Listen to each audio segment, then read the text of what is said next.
धनिया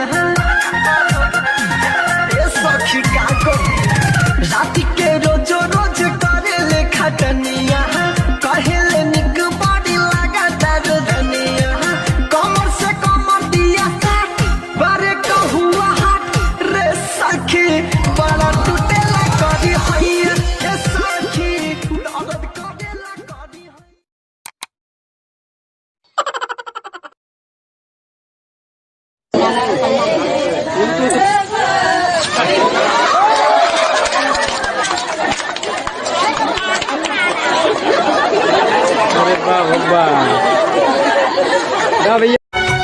शिव शंकर को जिसने पूजा उसका ही उद्धार हुआ।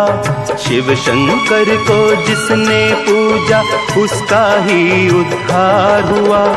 अंतकाल को भवसागर में उसका बेड़ा पार हुआ। भोले शंकर की पूजा करो, ध्यान चरणों में इसके धरो। शिव शंकर को जिसने पूजा उसका ही उद्धार हुआ।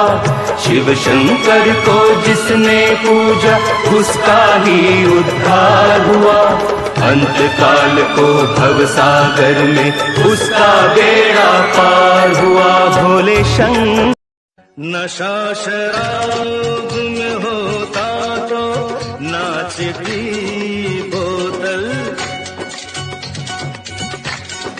मैं कदे झूमते पैमानों।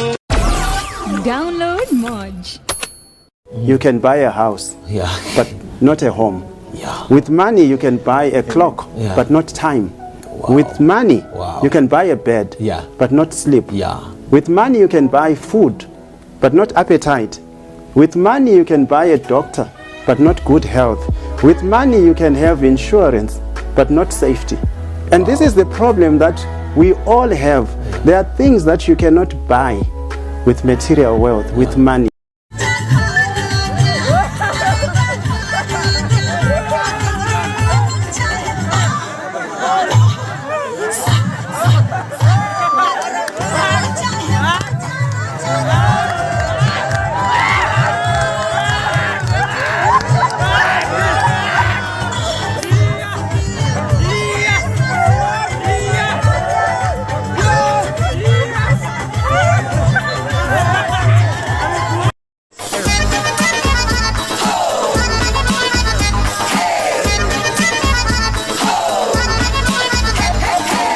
माशाल्लाह माशाल्लाह चेहरा है माशाल्लाह, रंग तेरे इश्क का गहरा है माशाल्लाह, तुझको चुराया है पाया है ये जहां।